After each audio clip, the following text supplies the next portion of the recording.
Hello, everybody. Good afternoon. I'm Michael White, the AVP of Campus and Community Planning. Good to see you all. It's a great turnout, and I also want to welcome those that are on the live stream today. Pretty excited about today's event. This is our second speaker installment in our series, we'll call it that. Kick off the next phase of engagement for Campus Vision 2050. And many of you I do recognize, some new faces here, which is great. And if you have been following or read some of the early material around Campus Vision, Campus Vision is a pretty unique opportunity for a university and for essentially a city to go through what happens, once or twice in a generation, which is reviewing the overall plans for a community. And that's what Campus Vision 2050 is. It's the long-range plan for the campus and our surrounding neighborhoods. And it's last been discussed about a decade ago when we updated our plans. And as you all know, a lot has changed over the last decade. When we think of reconciliation, when we think of climate action, affordability, big theme for today's discussion, obviously, and connectivity in the region. These are, in the last decade, I know personally, and I think all of you will attest to the dramatic changes we've seen in the region and in our campus community. So it's an opportunity to really, I think, take bold action. And our board, in adopting the terms of reference in June for Campus Vision 2050, really dropped that challenge for us and said, you got to take bold action, work with the campus community, and work with our host nation, and do it in a different way this time. And so our engagement process, and thankfully we have the team that we do for our engagement process, is something that we've never undertaken before. And it's a bit daunting, it's a bit scary, but we're taking it basically at full on with all the fear in our eyes through this process, because we know it's the right thing to do. And what that means is we're learning as we go, different ways of engaging with marginalized and underrepresented communities on campus, and going to where people are to have conversations, and we've never done that in this depth before. And that's really exciting. We've been doing a lot of that in recent months. The other thing, we're being hosted today on Musqueam's traditional territory, and we're undertaking a relationship agreement process right now with Musqueam to create a new agreement, but that's almost administrative in my mind, because it's about deepening the relationship and honoring the role that Musqueam have played here for thousands of years. And they're hosting the university and the community on their land and are working with us in this process for Campus Vision, co-developing an engagement process that we already are, and will be working with Musqueam on taking Campus Vision to the Musqueam community and having conversations like we've never had before. It's all, like I said, it's a bit nerve-wracking because we're experimenting and innovating in this space as we go. And so I just want to thank you all for your commitment and patience as we try different ways of engaging throughout the process. Throughout the last 6 to 9 months, we've heard the big themes from the community and our host nation around climate action, sustainability, reconciliation, about the connectivity issues that we're facing within the community and in the region. And I said that's what we're now engaging the broader community in Musqueam on in the coming months, in this next phase of engagement, about big ideas around those areas and thinking about the choices that we have to make in those areas.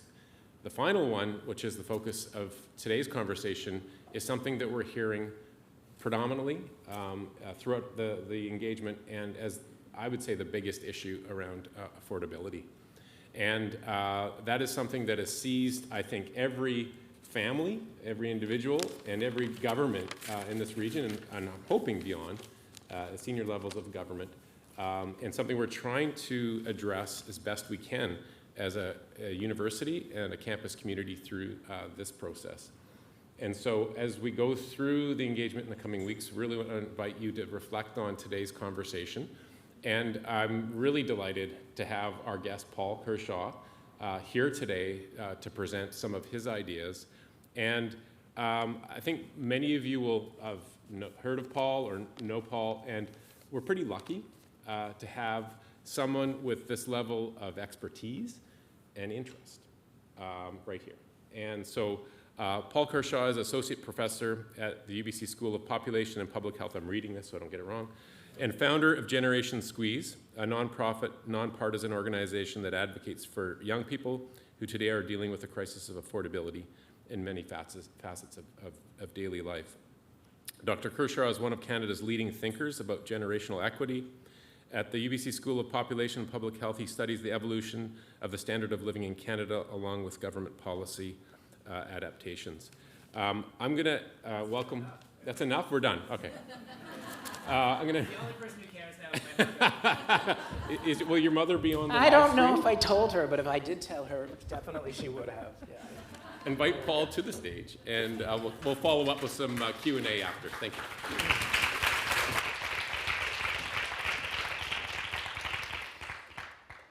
Sorry, I almost had the mics conflicting. Can you hear me now? I believe I'm switched on to a different mic. Okay, wonderful. Well, thank you for that kind introduction, and it is great to see a room full of people.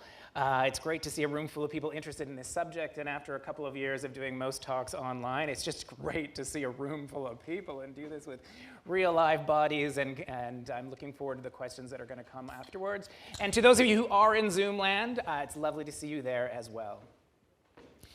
Just before beginning, I want to acknowledge that actually where I make my home is not on traditional Musqueam territory, although I have been working here for 18 years and very appreciative of doing so. But I reside in traditional Katzie territory, which is at the confluence of the Pitt and Fraser rivers. Colonial maps will show that as Pitt Meadows, British Columbia.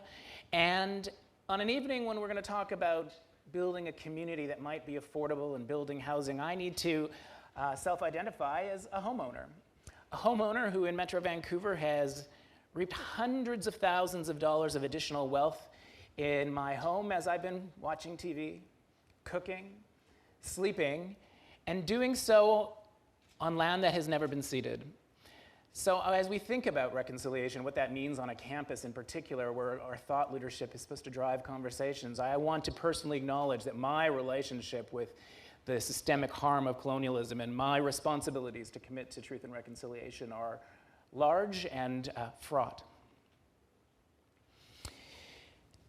Today, as we talk about addressing colonialism and other factors in a plan for 2050 for UBC, I want to talk about the challenges of building that vision amidst a cultural context here in BC and across Canada where we are a society that has become relatively addicted to high and rising home prices. And that makes the challenge of building a vision for 2050 on this campus so much more difficult to do because there are key tensions that are unfolding. And I want to showcase that on one hand, our university actually has been profiting from the addiction, and simultaneously it has a plan to want to fight the underlying disease. So I want to surface both of those issues today as we go forward. This is a pretty straightforward graph over the last 45 years. I only need you to see the blue line and the orange line. The blue line is what home prices have done in Metro Vancouver over the last 4.5 decades after controlling for inflation. The orange line is what's happened to full-time earnings for a typical young person graduating from this institution.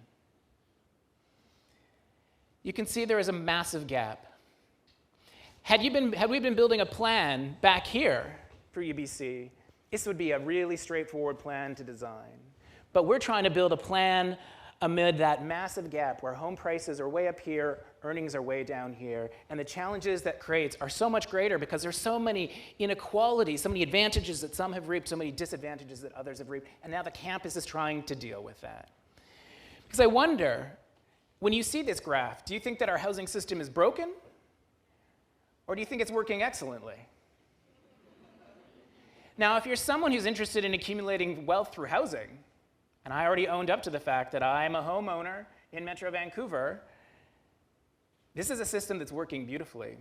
The gray line shows how beautifully it's working in Metro Vancouver by comparison with anywhere else in the country, I should say. Although on average in Canada, we have seen this trend towards home prices rising, and there hasn't been an outcry from society saying, stop it, don't let those prices keep rising, even though it's eroding affordability for the primary demographic we serve here at UBC, students, younger people, even though it's eroding affordability for a newcomer of any age coming to our country. And we haven't sounded the alarm all that loudly over the last decades because the wealth accumulation that comes in principal residences is attractive. If you compare the net housing wealth that Canadians who have owned their principal residences have today by comparison with 4 decades ago, there's $3.2 trillion more wealth in principal residences. Now, almost 2/3 of that is owned by those who are over 55. This isn't surprising. They got into the housing market before. They worked hard. They were playing by the rules of the game. They were making homes for themselves. And over time, we've seen properties increase in value. So it's not surprising that an older demographic, we're talking about my mom here, have gained particular wealth from rising home prices. A younger demographic, there are a few people who've got in. And when they do, they definitely are gaining wealth as well. But they're a smaller proportion. In no small part because home ownership is declining for younger people across our country, especially in our province. And today, Statistics Canada released 2021 census data, which showed, not surprisingly, that home ownership rates are down in Canada, driven by home ownership being further out of reach for younger people. And unsurprisingly, renting is a more common part of making a home these days. The challenge is rents are on the rise. And so in Metro Vancouver, for instance, over the last 4 decades, the average annual rent that someone is facing in this region is up by 10 grand after controlling for inflation. And then you think about what does that mean on campus? I run the Masters of Public Health program on this school. I'm really proud of it. I'm actually quite proud that our tuition is very low by comparison with competitors across the country, half of what it is in U of T. Taken pride in that because it's like one way that our institution can try and deal with the reality that it's no longer tuition that's the primary cost barrier to people being full-time students at a place of higher learning. The primary cost barrier is affording shelter. And so then you start the academic year, a moment of so much hope and aspiration, and we have news stories that our students are increasingly needing to rely on homeless shelters and food banks. In a region where there is more housing wealth than perhaps anywhere on the planet per capita, and a wealth that's especially concentrated to where this beautiful campus is located. There are absolutely solutions, policy solutions, to the problems of unaffordability. And I will be happy as we go forward today to share with you some observations about a comprehensive plan that I've been proud to lead with other academics here at UBC, who together we run something called the Balanced Supply of Housing Community-University Collaboration with researchers and community experts across the country, and together trying to come up with a comprehensive summary of the various policy tools we need to pull in order to restore housing affordability forever. I'm proud to do that as an academic here and hope that can somehow shape some of the planning for our vision for 2050 on this campus. But although I spent decades as a policy professor, I need to confess that the problem we are facing is not really a policy problem. The problem that we are facing is a cultural problem. And I hope when you leave today that you'll share with me this sense that Canadian culture is sort of inclined towards, at the most tolerating, at the worst celebrating when we grow the gap between home prices and earnings. Because that gap can grow wealth for homeowners like me. It grows our economy. It gives, I'd argue, not enough revenue to governments to do a range of things. And that creates a range of incentives for Canadians generally when we get reported the news about what's happening with home prices. And the media will report to us when the home prices are going up, the market is healthy and hot. When home prices stall or drop, the market is soft or unhealthy. Those interpretations signal that housing then is not primarily for delivering homes that are in reach for what people earn. It's actually for something else. That reflects our cultural addiction to high and rising home prices. I want to give you 3 examples. Here is a graph showing the state of the Canadian economy. On the left, I've showed for you what is the biggest industry in our economy in Canada. Real estate, rental, and leasing. Bigger than construction, bigger than mining, oil and gas, bigger than manufacturing, bigger than everything. If I were showing you BC's economy, it'd be 20%. Now that would be great if 14 to 20% of British Columbians or Canadians they were making their living in real estate rental and leasing. But that's not at all the case. Fewer than 2% of people make their living in real estate rental and leasing. That isn't to say that construction, which is clearly related to real estate, doesn't provide a lot of work, et cetera, but you can see its contribution to GDP is relatively close to its contribution to employment. But real estate, more generally, isn't like that. And so what does that show about our approach to growing the economy? It shows that we're growing our economy by growing the major cost of living. The small number of people who make their living there, often real estate agents, make very good livings. Homeowners like me have lovely wealth windfalls while I sleep. And everybody else, especially a younger demographic, has their hard work pay off less because they now need to work more and longer and harder than ever before to try and cover the costs of what housing are becoming. It's one way to grow an economy. I would argue it's not a great way if you want hard work to be a value that pays off going forward. The problem is that approach to growing our economy then finds its way sifting into our politics. And politicians have every reason to want to claim that they are good economic managers. It doesn't matter if you're NDP or Liberal or Conservative or Green, all politicians in elected office want to claim that they're good economic managers.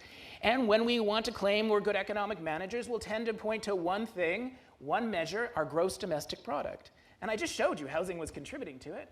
And so it reinforces in our annual budget, and this is a page from the most recent BC budget, where we have the budget celebrating home prices are rising, the market is strong. And then there's a third reason, and I've already used my own personal story to showcase it. There hasn't been a groundswell of outrage that home prices are leaving earnings behind because rising home prices aren't uniformly good or uniformly bad. It all depends on when you got into the housing market or when you wanted to get into the housing market. So for somebody like me, the rising home prices have been a boon, a windfall. I've worked at this campus for 18 years. We have a generous defined contribution pension plan to which I contribute, as does my employer. In 18 years, I've accumulated $500,000 in my pension plan. Last year, BC Assessment told me my property went up by $500,000. In 1 year, I garnered the savings that a relatively well-paid professor in the top quintile of earners in this BC accumulated over almost 2 decades. That's why there isn't a lot of outrage necessarily out there for many, many in the housing system, because the rising home prices give us benefits. And so, as I transition from the Canadian cultural context to thinking more about the campus specifically, I want us to keep in mind that we live in British Columbia where we have been now, you can't go to a dinner party, you can't go to the water cooler in your office, you can't have a Thanksgiving meal, that's going to be the next intergenerational table that I can think of, without housing coming up. And we have an increasingly sophisticated housing conversation here. People will talk about the problems of foreign buyers, or the problems of money launderers through housing, or the problems of mean-spirited developers not being community-minded enough, or the problems of NIMBYs who don't want to have rental in their communities, and it's always somebody else. But increasingly, our politicians have designed policies to have a foreign buyer's tax, to have a speculation tax on empty homes, to try and combat money laundering. And our problems of a growing gap between home prices and earnings have persisted. And I think that's because the conversation needs to mature one step further, where rather than looking for others to say the responsibility lies over there for our problems, we often need to ask ourselves, especially those of us who are homeowners in this region and this province, to say, how might I be implicated? How have I been benefiting? And in the light of those benefits, how might I be able to lean in more and contribute to solutions? In the light of that, how do we think about what's happening specifically on campus? And I want to talk about the profiting that's going on here, not in a mean-spirited, intentional way, and I want to talk about the fighting that is going on here, the fighting the underlying disease that is going on in an intentional way.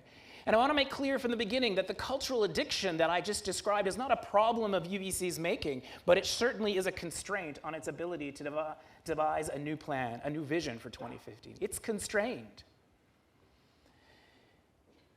If we think about some of the ways in which our institution has profited from the addiction, I was interested to learn from our community planners here on campus that UBC has generated almost $1 billion from land development. That money has gone to important things like building thousands of units of housing, often for students. Even more interesting still, the profits from our endowment that is so contributed to from land development provides about $50 million of income a year to the university for our academic enterprise. Some of my pension and my salary may in fact be coming from those very profits. I stand before you implicated in all of this. Then think about the way in which we've been generating some of those land development profits. There are about 15,000 residents on UBC's campus as we've turned it from a place of higher learning into a new city. 1/3 of those people living here are students and staff and faculty, so people who work and are working close by. 2/3 are not. I don't know if that's good or bad. I think that's an interesting question. What are we building the housing for? What are we aiming to serve? One thing I have observed from conversations with community planners on campus is that a lot of the ownership opportunities we created at UBC have attracted a lot of international purchasers. This is a fraught conversation in a country and a community proud of our multicultural diversity. I am the kid of immigrants. And as we have a global environment where more and more people are looking for global opportunities to park money, not make homes, real estate has become a really important part of that dialogue. And so how has UBC's past practices in building housing, creating wealth for endowment, contributing to things that contribute to my salary and pension, how has that been implicated in some of the ways in which our society and economy has commodified housing to be an investment opportunity more so than a place to call home? Now I want to turn from profiting from the addiction to think about how we fight the underlying disease. This plan that UBC is putting forward to us to imagine a 2050 is one intending to build and potentially operate more affordable housing for our students, staff, and faculty. Thousands of units. It's trying to think about how to invest, how to build to create an investment so that we can have dollars to contribute our share to actually getting transit, rapid transit, for the many faculty, staff, and students who don't live that nearby, in no small part because this is an incredibly expensive part of the region and what is an incredibly expensive region on the planet. And how do we make our contribution to building a SkyTrain to get us here?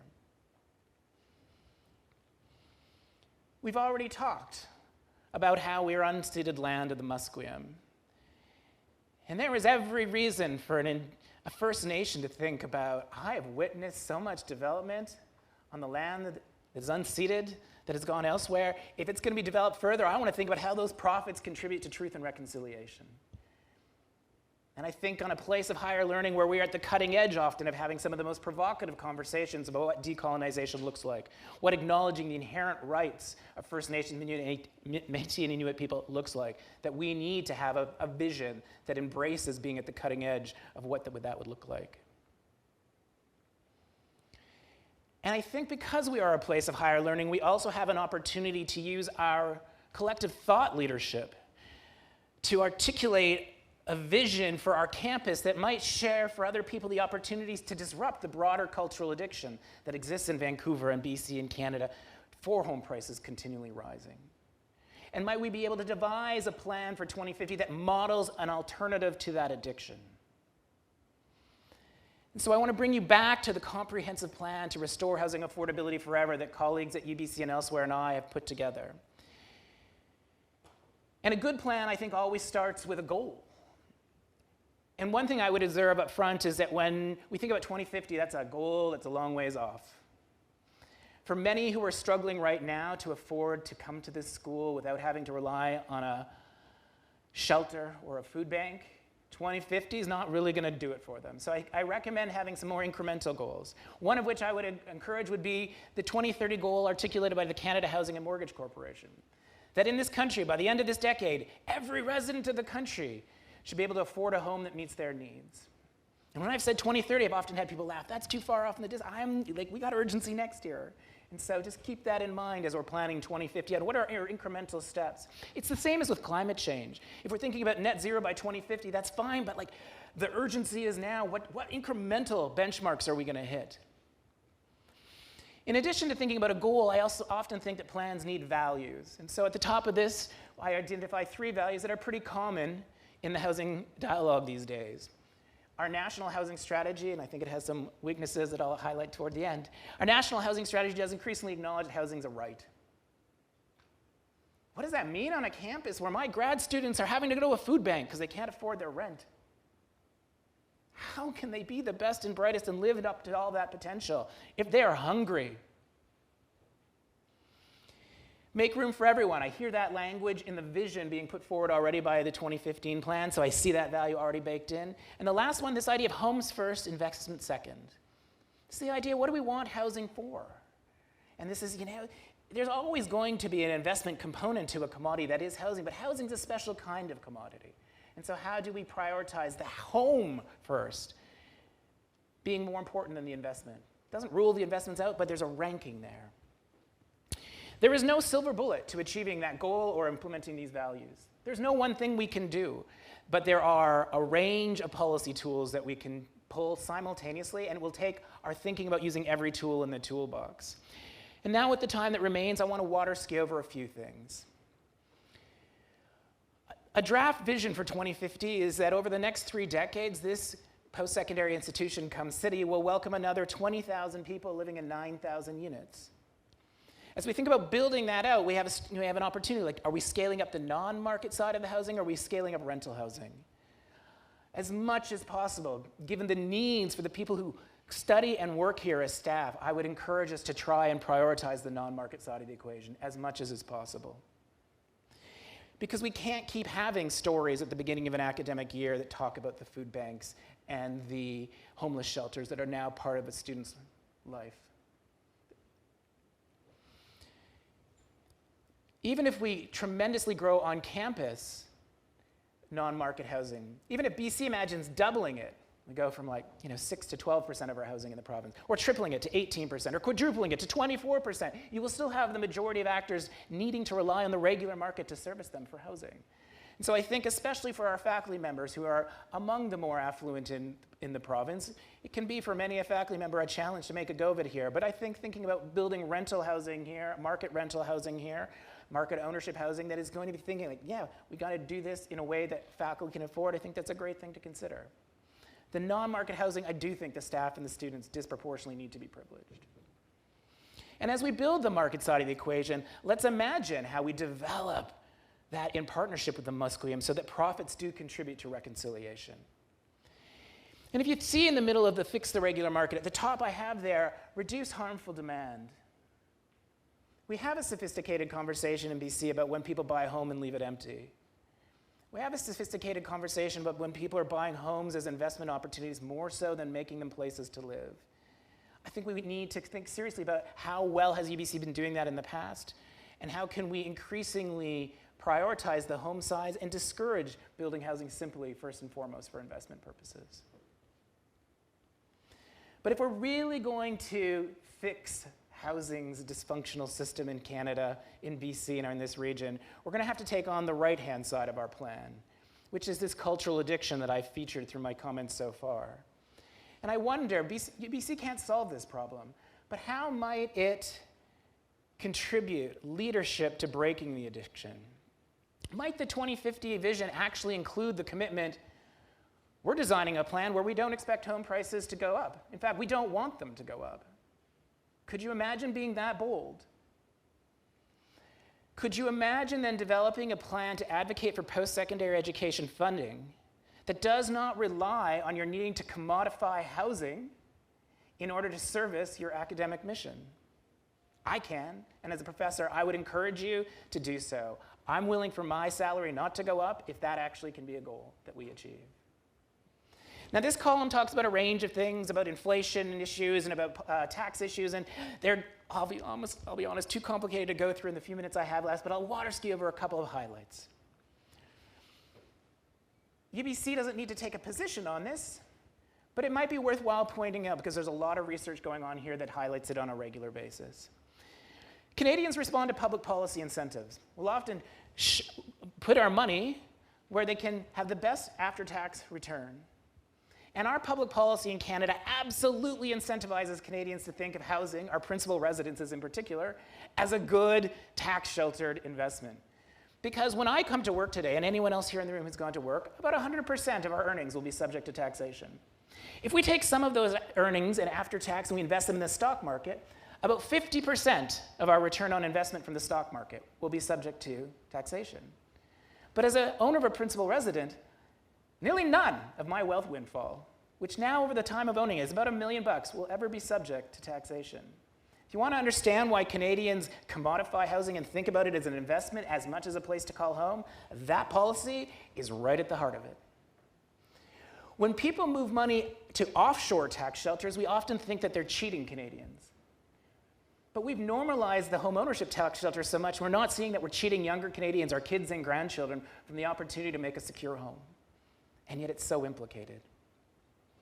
On the inflation side, who's turned on the radio lately and not heard about a story about inflation? You can't avoid it. The irony is we're talking about inflation right now because gas prices went up. Food prices went up. But in our region especially, we've had a problem of housing inflation for decades. This is a little caricature showing that since 2000, Stats Canada measured inflation as being about 50%. The Canadian Real Estate Association reports that the average price of home in Canada, not Metro Vancouver, Canada, has gone up over 300%. How can Stats Canada be missing that? It's a very complicated answer to that simple question, but it would be worthwhile UBC saying it is a problem when we mismeasure housing inflation because it fuels a system of banking and monetary policy that keeps interest rates low, that allows people to borrow cheap credit, bid up the price of housing. It makes people like me rich, and it makes students and young people leaving this campus with degrees that are so laudable, unable to actually get into a housing market as an owner, and then having to pay more as their consolation prize for rent. These kinds of policies around how we measure inflation, how we are organizing tax policy, they quietly attract enough of us to feed our housing system's hunger to grow wealth for homeowners. And it's quiet, I have to tell you that, because we have a national housing strategy. It's so important. We didn't have one for decades. 2017, we drafted one. I think it was put into legislation the year after. That strategy never once mentions the word wealth. And if you don't understand that wealth is the flip side of unaffordability, then we don't understand why we are tolerating so much unaffordability. And so could UBC, with its thought leadership, thinking about the vision for 2050, designing our plan, could it help to broaden our recognition that we need to acknowledge the wealth side of what's going on in housing as much as we acknowledge the unaffordability side? Because we serve a constituency, a younger demographic, that is being hammered by that trade-off. And we don't often acknowledge enough the benefits going to others. Could we ask in our 2050 vision, what do those benefiting from housing wealth windfalls like me, what might we contribute to solutions? And as I wrap up, I'm going to share one thing that I definitely am not asking UBC to advocate or embrace, but for the sake of being provocative, I'll share one of our most provocative policy recommendations coming from Generation Squeeze.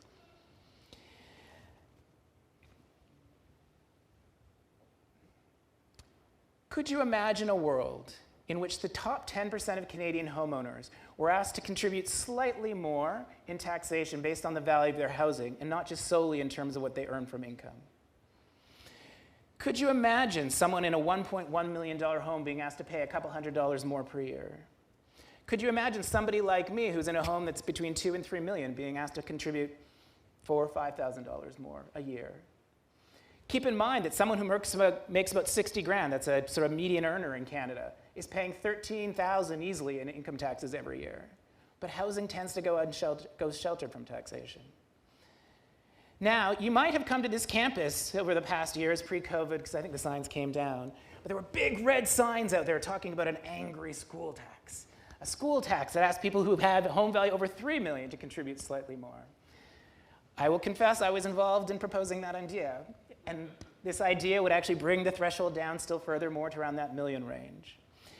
It's not that scary an idea, and I'd be happy to take people's angry questions about that or supportive questions as we go along. But know one thing that it could do. It could raise about $5 billion a year. Oh, by the way, you don't have to pay the tax until you sell your home. So there's no problems with people having constrained incomes and lots of wealth and then being pushed out of their homes. We plan for that.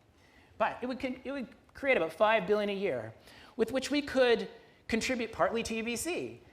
Thousands of new units in co-op housing, below-market rental housing, that could help ensure that the Canadian dream that a good home should be in reach for what hard work can earn. Now, I promise you, I know, and I have received many an email from people who don't entirely like the idea. But it turns out we did some polling to confirm whether or not this person is actually reflective of public opinion or not. And the polling shows that across Canada, 2/3 of Canadians and actually almost 3/4 of British Columbians support the idea of putting a modest surtax on the 10% of homes that are owned, 10% of principal residences that are owned, most valuable 10%. That's a large part of the population. Sometimes people don't know what is the value of homes that's in the top 10% of households, and so when we're explicit about that and say, yeah, it's about $1 million or so, then like the support drops, but across Canada it's about 59%, and it's about half here in BC. Interestingly, across Canada, when you ask those who self-identify as owning homes over $1 million and say we're going to ask those who live in the top 10% of homes in terms of the value of that asset, almost 2/3 are willing to say, yeah, that's a good idea. Support does drop, though, when we make clear that we mean you. And they're like, oh, I didn't know you meant me. But this is really instructive because it signals that many of us, myself included, are living in homes now where we might not be thinking ourselves, we're not Jeff Bezos and Elon Musk for sure, but that then makes us think that we may not be all that affluent. But home ownership and the value of the homes that people bought some decades ago are transforming class dynamics. You can be a young doctor graduating from this university and be able to afford to rent a 2-bedroom place and wonder where you're going to have your second kid live. And you can be someone who was a nurse who bought a home some decades ago and now be part of the global 1%. That's what we need to wrestle with as we think about a vision for UBC's 2050 and how we can contribute to a better community here and solutions in our province and our country. I ask you, what do we do in the light of this kind of plan? And I hope that tonight, as you delve into some of the smaller working groups, we will recognize that to beat any addiction, we have to start by acknowledging the problem. Because in the end, if we don't acknowledge that problem, we are not going to assure that in a decade from now, everyone can afford a home that meets their need, either in rental or in co-op, student housing, or any other kind of tenure. If our country and our campus is going to ensure that we all have a chance to live up to our potential, enough time and money to enjoy life, and the opportunity to leave our campus, city, province, and country better off than we found it. I wish us all good luck in planning the vision for 2050. Thank you.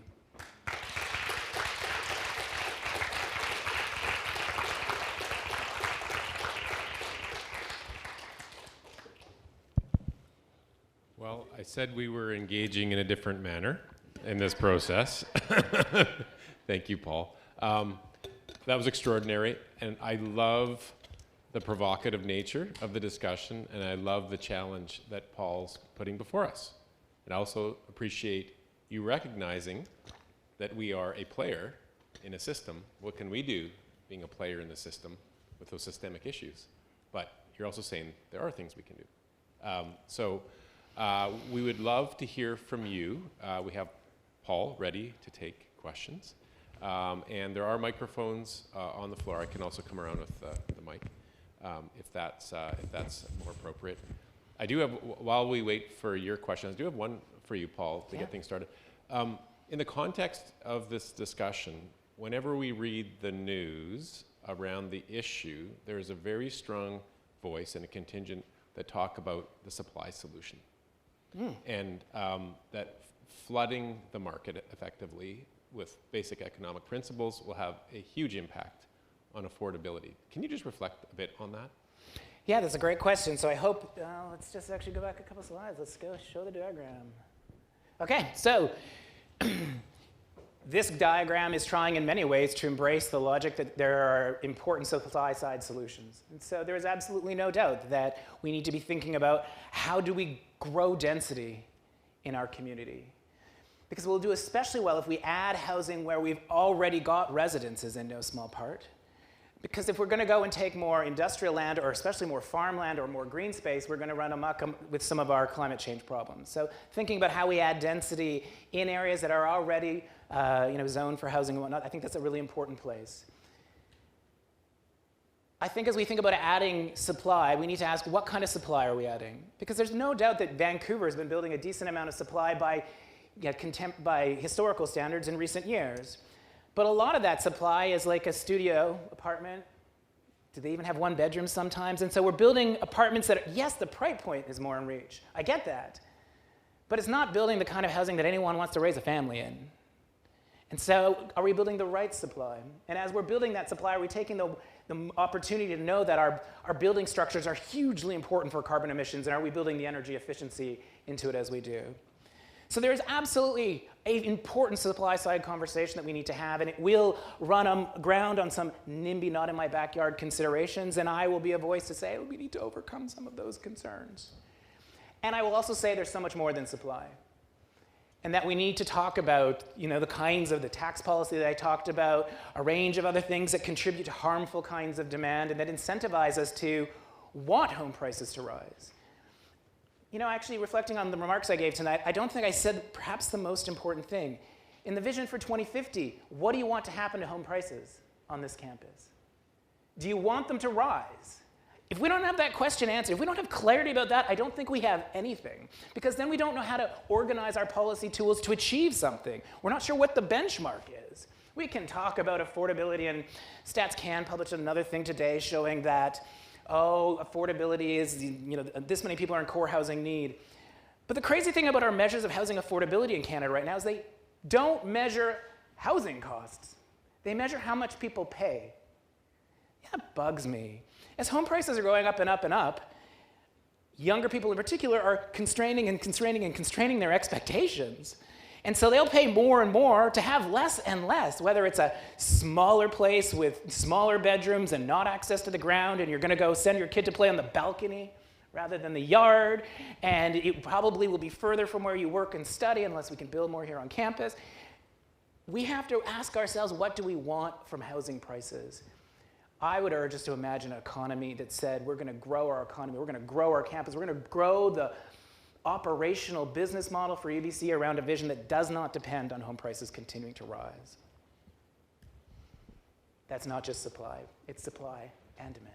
Thank you for that answer. And I think you're also pointing out a bit of because we are a child of the province, we work in the federal system, we have a contradiction that you're pointing out today, which is through this plan, which includes an update to our housing action plan, we want to tackle affordability and make housing more affordable on the campus.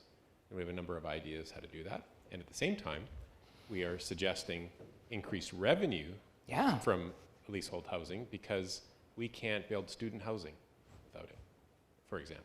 Are you even allowed yet to run a deficit in order to build housing? Have we got you that change yet? So no, gosh, and I'm sorry we're failing on that front. And the university can't borrow money.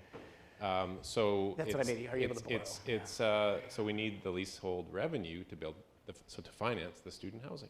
So we're caught in a bit of in a pickle here, and I think some of it does go to the signals that through a process like this that we can make to other levels of government to provide the changes that we might need to enable more of what you're talking about. Because in the current arrangement, this is where we're heading, which is how do we make things more affordable and how do we benefit from the rising land values? And so that's, and that also goes to faculty homeownership programs because in Canada, it's a taxable benefit for faculty, in the States it's not. And that's a huge difference. So if we talk about providing that opportunity, again, we bump up against a constraint that's outside of our control. So it's quite a tricky proposition, but one I think we can expose the tension around. And as I said, start to signal about what needs to happen if we want to see the model change over time. Yeah, UBC can't solve this problem, but you'll still face the problem in 2040 and 2050 and likely 2060 unless we think about how we can use our voice to shape what the decisions from those who really can solve the problem. And that will be senior levels. And you're caught in this interesting dynamic because you need to fund education and you're trying to actually fund affordability simultaneously. I think that creates a unique opportunity to have a different conversation with decision makers that sees the bigger picture and how we are exacerbating on campus and elsewhere the very unaffordability challenges that our premier is constrained to fight by the model that we're right now using to organize post-secondary funding and other financial regulations. Thank you. And again, just come to the mic. Yeah, Alex, I'm go not ahead. that scary. Ask away. Hi. I can hear you. Good. Okay, my name is Alex Volkoff, and I'm a resident on campus. Hello, Alex. Your talk has been very refreshing. It's the kind of talk I've been waiting to hear for a very long time, and I thank Michael and the CNCP gang for bringing you here, or inviting you here. What I really appreciate is the fact that I'm also a homeowner. Let me say that. Kindred spirits. Kindred spirits. I only have a small condo, not a house with a yard, but I also would be more than willing to pay more tax if it meant other ways of funding affordable housing. And I think that that is something that people need to talk about in order to be able to make people aware of the fact that we can either make developers very rich or we can actually do something ourselves. And I think that that's a point we need to do. And I'm really happy that Michael asked the question I was going to ask actually about supply. One of my concerns is a lot of affordable housing has been built in Vancouver. There's a slightly different take on the question, but it's not only almost unlivable, but it's becoming less affordable over time. So that, in quotes, what was built by the city as affordable housing is now not available to people at a lower level. It just, the prices keep on rising. So. Yes, so Alex, you've made some really great observations, and I think your last observation just about, the challenge of even doing can I go back up? Can you show the screen more? Even the challenge of scaling up non-market housing. So remind me, Michael, what percentage of homes on campus are below market rent, let's say? In the neighborhood's 20%. Okay, and below market rent is about a quarter? Quarter below market rent.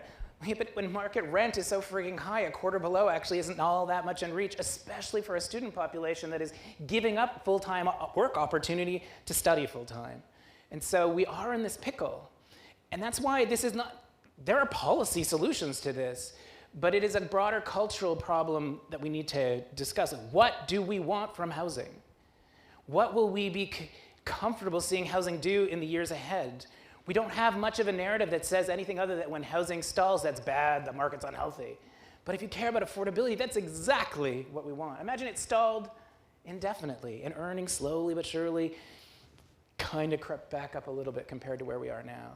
That would be great for affordability. Could we stomach that as Metro Vancouverites? And the interesting thing is that would actually put a hardship again on a younger demographic. Because an older demographic, increasingly myself included, has been able to count on high and rising home values to do some of my savings in retirement. And now I'm saying to a younger demographic, not only are you being locked out of housing affordability and locked out of ownership and paying more rent for the privilege, now I don't want for you to be able to depend on housing being an easy windfall to save for retirement. But if I don't ask you, then your kids are going to be further screwed. And so that's why, was it Gandhi who said we need to be the change we want to see? I'll say yes. Okay, I'm not. Somebody smarter than me said that, and at this moment, I think it's really a question about what we want from housing, and that's why of the many things I print on this diagram, I think the homes first, investment second, is so critical. It doesn't say there can't be investment. It doesn't say you can't have a mortgage and pay your mortgage back over time, and so you get a $400,000 mortgage, $500,000 mortgage. God, that's a small mortgage for this region now. And you pay it over time, and you've got that equity. But do you hope that your home's going to double, triple, quadruple? If you hope the latter, then I will be in argument with you. That is not sustainable. It's no different. It's no different than seeing the intergenerational tension in climate change, where we, for the last decades, have been content to absorb more of the atmosphere's scarce capacity to take up carbon and leave so little left behind that extreme weather is now the norm for younger kids and our grandchildren. It's no different that we've extracted so much wealth from our housing system that we leave little affordability left over for those who follow. I will even say, if you look at government budgets, we have a moment right now where we are routinely running deficits, even though we're not in a recession. These are all a common intergenerational tension. They all reflect the same kind of systemic villain. And I guess I hope that this university plan for 2050 can be a partial hero slaying one part of that intergenerational villain. Thanks, Paul. Next question here. Can you hear me? All right, my name's Chloe Martin-Cavan. I'm a president of QP 2950. We are the clerical library and theater workers at UBC. Most of our members make about $60,000 a year. Yeah. Or less, between 30 and 60,000. 60 is the most. Here at UBC, we have the Rent Geared to Income program, and it's a good start. It's below market rental housing, but it's a taxable benefit. And so what happens is our members find that it's actually less expensive when all is said and done to move into the outskirts of Vancouver. So I'm wondering if you can explain what the difference is between rent geared to income and non-market housing, and how we can change policies to build more non-market housing. Yes, so the rent geared to income and non-market housing are similar. But if you were to live in a co-op, I don't think people living in the co-op have the lower cost as a taxable benefit. I think now you're getting into the weeds there on a technical issue where I wish I could say, we need Jill Atke here, who's the person who runs the BC Nonprofit Housing Association. I'm like, Jill, help me answer this question. Michael, do you know about any chance? It would be helpful to have Jill here, I'll tell you that. But I think this taxable benefit issue, it applies to rent geared to income. It also applies to the faculty homeownership program or exploration that I referenced earlier. That one I get. So I think that the question really becomes, again, UBC's hands are tied to some degree by federal policies, by provincial policies.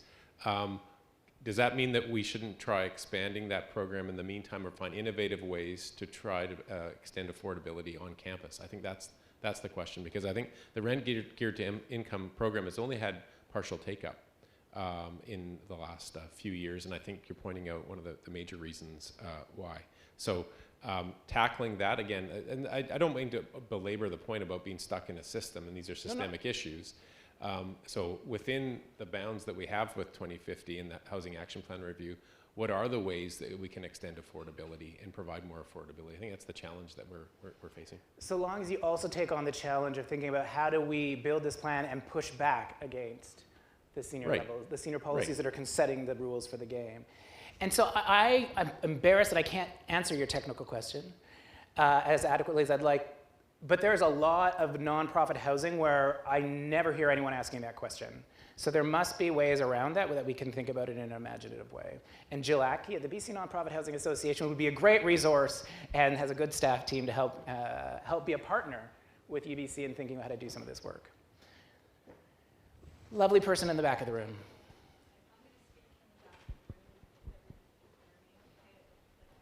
Do you mind waiting for that microphone? Because actually, I couldn't hear you.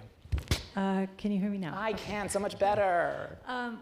While I'm thinking about this conversation, I read an article recently that SFU is building student housing. Emily Carr is dealing with housing affordability. The colleges, Langara, Capu, everybody is facing similar problems. And I'm a returning Vancouverite who's lived on campuses in the US and the UK. Welcome back. Thank you. Happy to be back, but I'm also facing the housing crisis because my UK house shrank from 3 bedrooms to a 900 square foot condo in Kitsilano, and I'm very lucky to be there. My question is, UBC is its own jurisdiction. We sit out here on the end of a peninsula facing out towards the ocean, but we don't play nicely with the city of Vancouver all the time. And we're part of that regional community. So could we partner more effectively with the other universities, with the city of Vancouver, because we're all facing the same problem. It's affecting students, and I have several students that can't find housing myself. It's affecting younger members of my family. So it's personal for all of us. Why can't we work more collaboratively? We're each in our own funding structure, our own, but we're facing the same problems. So how can we work more collaboratively is my question. I'll probably hand it to Michael in a second. And I think trying to find collaboration across a region is a really great question, and then go ask Metro Vancouver how that works when there are so many different municipalities within the region. I think collaboration is one part of it. But one of the key messages I'd aim to share today is that so long as we frame the problem around housing unaffordability in the region, we describe half of the problem and don't see some of the solution. We've been printing wealth while causing unaffordability. If we don't unite those two things together in a real conversation, I don't think we can solve the problem no matter how much collaboration there is. So I'm inviting a framing that needs to grow. I started Generation Squeeze, over a decade ago now. And we thought we'd be successful by showing that the squeeze, younger people are being squeezed. Economic vulnerability shifted from an older population, which used to have the highest rates of low income of any age group. Now they have the lowest rates of poverty of any age group in the country, and it shifted younger. And I think we've done a decent job of people acknowledging, there's unaffordability challenges. But we haven't had the conversation wrestle with that tension, that the flip side of the challenges is a lot of wealth. And I think you'll be hearing me, and now some of you might write me the emails like, we should send you to this other country that's communist and blah, blah, blah, kind of like the F off and die email. You should know other parts of my work, I'm like, let's raise taxes on housing and let's reduce taxes on income. Let's tax things we want less of more. Let's tax bads more. Let's tax goods less. Income for median earners, that's a good thing. Let's reduce taxes there. Pollution and skyrocketing home prices, that's a place where we can raise revenue. So it's not necessarily, don't take me as just raise taxes. There's a smarter way to organize, a more efficient way to organize our taxation. And it could get us revenue, it could actually put a dampening pressure down on home prices, and it could invest in affordable housing, and it could contribute to UBC doing that on its own and receiving dollars from government.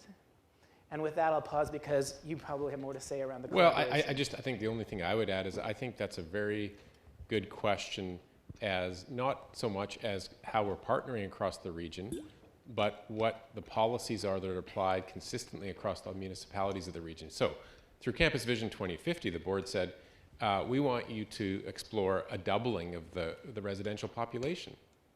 I think that's significant for a community of our scale. I know our residents say that's significant. Is that happening in other jurisdictions in the region? Some of them. Vancouver just had some big conversations about increase to population and density. In other jurisdictions, it's quite the opposite. So I think, and I laud Minister Eby for what he's been doing for a more consistent approach across the province, especially Metro Vancouver, for jurisdictions, everyone pulling their weight. And right now, there's a choice to not pull your weight. And I think the conversation's becoming a really important one where we all have to do it. And I'm proud to say through Campus Vision, I believe UBC is doing that. And this is in terms of supply. In terms of affordability programs, it gets a lot more complicated. Scale up supply. Because of a lot of the senior government, again, some of the policy and regulatory issues that we flagged today. We'll take one more question, and then we're going to wrap up and then head towards the workshop soon. So I see that gentleman in the red shirt.